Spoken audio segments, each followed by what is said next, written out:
नमस्कार, मी प्रीती खंडागळे. आपण पाहताय आवाज इंडिया मराठी. ऐरोलीत भारतरत्न डॉक्टर बाबासाहेब आंबेडकर आणि तथागत गौतम बुद्ध यांच्या जयंतीनिमित्त आयोजित करण्यात आलेला प्रबोधनात्मक भव्य कीर्तन सोहळा मोठ्या उत्साहात आणि प्रेरणादायी वातावरणात संपन्न झाला. ऐरोली येथे अशोका प्रतिष्ठान पुरस्कृत भारतरत्न डॉक्टर बाबासाहेब आंबेडकर सार्वजनिक जयंती उत्सव समितीच्या वतीने आयोजित या कार्यक्रमाला नागरिकांचा उत्स्फूर्त प्रतिसाद लाभला. सेक्टर 4 मधील सुशीला देवी देशमुख विद्यालयाच्या पटांगणात हा भव्य कार्यक्रम पार पडला. या सोहळ्यात सुप्रसिद्ध महान कीर्तनकार ह.ब.प. ज्ञानेश्वर वाबळे महाराज यांनी आपल्या प्रभावी आणि विचारप्रवर्तक कीर्तनातून महापुरुषांच्या कार्याचा जागर केला. अंधश्रद्धा निर्मूलन, सामाजिक प्रबोधन आणि वैज्ञानिक दृष्टिकोन यावर त्यांनी परखड भाष्य करत उपस्थितांना विचार करण्यास भाग पाडलं. कीर्तनादरम्यान बोलताना वाबळे महाराज म्हणाले, आज मी संत गाडगे महाराजांचे कीर्तन करू शकतो. हे केवळ भारतरत्न डॉक्टर बाबासाहेब आंबेडकर यांच्या महान कार्यामुळे शक्य झाले. संविधानामुळे प्रत्येक समाज घटकाला समान अधिकार आणि अभिव्यक्ती स्वातंत्र्य मिळाल्याचं त्यांनी यावेळी अधोरेखित केलं. कार्यक्रमास माजी नगरसेवक अंकुश सोनवणे, नगरसेवक मनोज हळदणकर तसेच वंचित बहुजन आघाडीचे जिल्हाध्यक्ष अश्वजित जगताप यांच्यासह सामाजिक आणि राजकीय क्षेत्रातील अनेक मान्यवर उपस्थित होते. मोठ्या संख्येने नागरिकांनी उपस्थित राहून या प्रबोधनात्मक कीर्तनाचा लाभ घेतला आणि महापुरुषाच्या विचारांना अभिवादन केलं आहे. नव्या मुंबईमध्ये आणि ऐरोलीमध्ये आज माझं पहिलं कीर्तन झालं. हे मी गेल्या 45 वर्षापासून तथागत बुद्धांचं पंचशील, बाबासाहेब, छत्रपती शिवाजी महाराज, शंभूराजे, शाहू, छत्रपती फुले, आंबेडकरी ही चळवळ आहे. ही चळवळ म्हणजेच वारकरी संप्रदायाचं प्रॅक्टिकल आहे. ते मला कळाल्यामुळे मी वयाच्या 20व्या वर्षापासूनच बाबासाहेबांना, बुद्धांना, छत्रपती शिवरायांना, शंभूराजांना, शाहूराजांना, सावित्रीबाई फुल्यांना, फातिमा शेख मॅडम, अहिल्याबाई होळकरांना मी कीर्तनामध्ये आणले. स्त्रियांच्या अपमान होणाऱ्या गोष्टी मी सांगत नाही. स्त्रियांचा सन्मान कसा वाढेल, त्यांच्या विचाराची उंची कशी वाढेल, स्त्रिया शाळा शिकल्या पाहिजेत, शिका, संघटित व्हा, संघर्ष करा, रांधा वाढा आणि गोष्टी काढा. हे केवळ बायांच्या जन्मात ज्या धर्मानं घातला असेल तो धर्म बाजूला सारणारा संप्रदाय म्हणजे वारकरी पंथ आहे. वारकरी पंथ म्हणजे तमाम मानव समाजाच्या विकासाचा प्रयत्न म्हणजे वारकरी संप्रदाय आहे. आणि तुकोबाराया आणि ज्ञानोबाराया त्याचे कळस आहेत त्या विचाराचे. तुम्ही व्रते नियम न करावे, शरीरात न पिडावे, तुरी कोठेची न जावे, तीर्था शिगा, देव देवतांतरा न भजावे, हे सर्वता काही न करावे, परी कर्तव्य यज्ञी यजावे अनायासे. हे ज्ञानेश्वर माऊलींचं 700 वर्षापूर्वीतलं ज्ञानेश्वरीचं वचन आणि तुकोबारायांचे तीर्थी धोंडा पाणी, देव रोकडा सज्जनी, माय बापे केवळ काशी, तेने न जावे तीर्थाशी. हे विचार मला खूप भावल्यामुळे मी हे कीर्तन करतोय. आणि आज नव्या मुंबईत ऐरोलीत आल्यानंतर इथले नगरसेवक, नगरसेविका ही सगळे मंडळी आज माझ्यासमोर 2-2.5 तास बसून सगळ्यांनी कीर्तन ऐकलं. या 400-500 महिला रंगल्या, गुंग झाल्या, दंग झाल्या आणि बाबासाहेबांचा भीमाचा पाळणा आणि भीमाचा जन्म उत्सव वारकरी पंथाच्या कीर्तनातून साजरा केला. आणि इथल्या सगळ्या ऐरोलीकरांनी त्याला प्रचंड मोठी साथ दिली. सर्व धर्मांचे, समाजाचे लोक होते आणि सर्वांनी त्याला साथ दिली. मला अतिशय आनंद वाटतो. आज देखील अनेक जे कीर्तनकार आहेत, खरे ज्ञानेश्वरी, खरे बाबासाहेब म्हणजे खऱ्या पद्धतीनं प्रबोधन करत नाहीये, त्यावर तुमचं काय विषय? आता that which cannot be क्युअर्ड must be injured, त्याला नाविलाज आहे. पण कोण कीर्तनकार कसं कीर्तन करतो त्यापेक्षा मी गाडगेबाबांचा कीर्तनकार असल्याने आणि तुकोबारायांचे पुरोगामी विचार, शिवरायांचं प्रॅक्टिकल, तथागत बुद्धांची वाट, पंचशिलाची वाट ही शिवरायांनी, भीमरायांनी तुकोबारायांपासून धरलेली आहे आणि ती मी सोडित नाही. गेली 45 वर्षे मला झाली.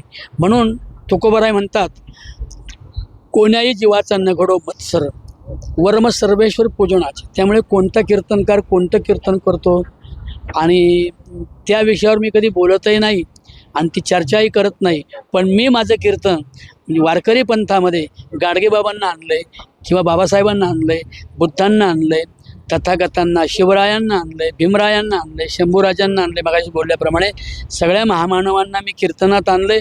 आणि मी आता 45 वर्ष करतोय, वयाच्या 20 वर्षापासून. मुंबईमध्ये कामाठीपुरात मी पहिलं कीर्तन केले चर्मकार समाजाच्या वस्तीत. आणि तिथून पुढे ह्या कीर्तनाला गती आली.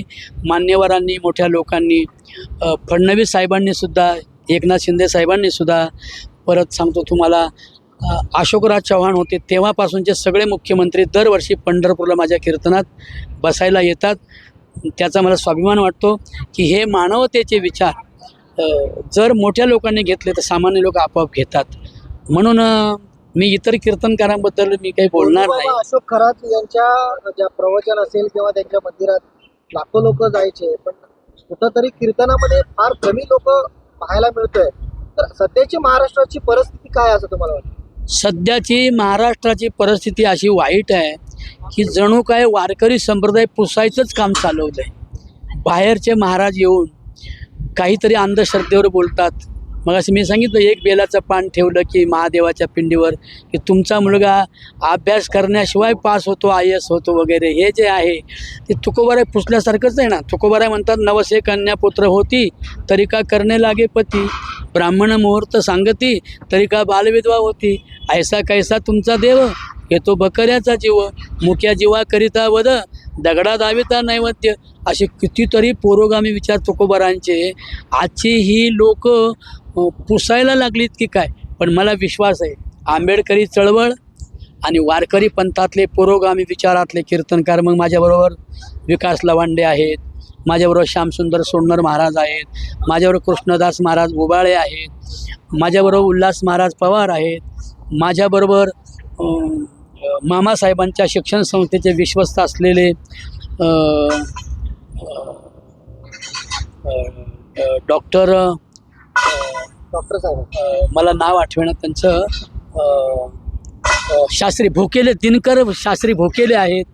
असे अनेक तरुण, दोन्हे पाटील महाराज आहेत. असे अनेक कीर्तनकार आज माझ्याबरोबर आहेत. आणि ही सगळे आंबेडकरी चळवळ चंद्रपूरपासून तर बेळगावपर्यंत माझ्याबरोबर आहे. सगळे व्यसनमुक्त आणि सगळे उच्च शिकलेले लोक माझ्याबरोबर असल्याने मला आता खूप स्वाभिमान आणि आनंद वाटते, उर्मी वाटते, ऊर्जा वाटते, प्रेरणा वाटते की हे काम पुढे जाणार आहे.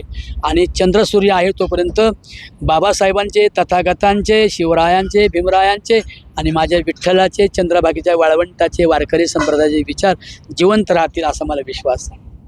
डॉक्टर बाबासाहेब आंबेडकर यांच्या जयंतीनिमित्त कीर्तनाचं आयोजन केलं होतं. काय भावना, काय संदेश?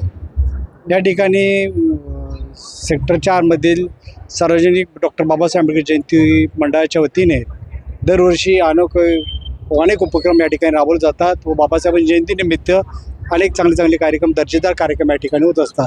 यावेळी मंडळाने विचार असा केला की या ठिकाणी वारकरी संप्रदायातून म्हणजे कीर्तनातून तथागत गौतम बुद्ध व डॉक्टर बाबासाहेब आंबेडकर दाखवण्याचा परिपूर्ण प्रयत्न आहे. कीर्तनकार ज्ञानेश्वर बाबळ महाराज यांचं जे कीर्तन गाजलेलं आहे सर्वकडं, खरं पाहता बाबळ महाराज जे आहे ते हे खरं पाहता जे समाजाच्या दृष्टीने जे योग्य आहे ते दाखवण्याचं आणि समाज प्रबोधन करण्याचं काम आहे त्यांचं चालतं. आणि ते वारकरी संप्रदायामध्ये असताना देखील ते डॉक्टर बाबासाहेब तथागत भगवान गौतम बुद्ध हे अनेक वीर थोर पुरुषावरती ते सांगत असतात. आणि या ठिकाणी तोच मंडळाने त्यांचं जेव्हा पाहिलं त्या मंडळाला वाटलं की इथे ऐरोलीमध्ये आपल्या एक कीर्तनाच्या माध्यमातून आपण या ठिकाणी तथागत गौतम बुद्ध व डॉक्टर बाबासाहेब आंबेडकर दाखवण्यासाठी प्रयत्न करूया. आणि मला वाटतं चांगल्या प्रकारे यश प्राप्त झालेले. मी बाबळे महाराजांचं खरोखर कौतुक करेन की वारकरी संप्रदायातून तथागत व डॉक्टर बाबासाहेब आंबेडकर दाखवणं हे सोपं काम नाही.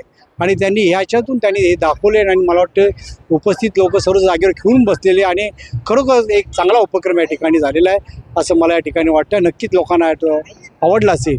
या ठिकाणी उद्या या ठिकाणी भरगतचा असा कार्यक्रम म्हणजे महाराष्ट्राचा महागायक मिलिंदजी शिंदे यांचं बुद्ध गायनाचा कार्यक्रम या ठिकाणी आयोजित केलेला आहे. हा कार्यक्रम मोठ्या उत्साहात या ठिकाणी आपण उद्या पाहणार आहात. या ठिकाणी आमचे मान्यवर मग खासदार नरेशजी मस्के साहेब असतील, नुकत्याच ज्यांची खासदारपदी नियुक्ती झाल्या त्या डॉक्टर ज्योतिताई वाघमारे ह्या देखील उपस्थित आहेत. अनेक पक्षाचे नगरसेवक आणि पदाधिकारी या ठिकाणी उपस्थित राहणार आहेत.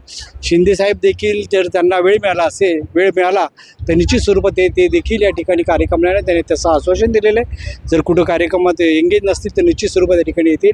तरी विभागातील सर्व नागरिकांना, सर्व रहिवाशांना, सर्व भीमसैनिकांना आवाहन करेन की उद्या या ठिकाणी सेक्टर 4मध्ये जो भीमोत्सव आयोजित केलेला या कार्यक्रमाला आपण आवर्जून उपस्थित राहावे अशी मी विनंती करतो. अशाच महत्त्वाच्या बातम्या पाहण्यासाठी बघत राहा आवाज इंडिया मराठी, शोध सत्याचा.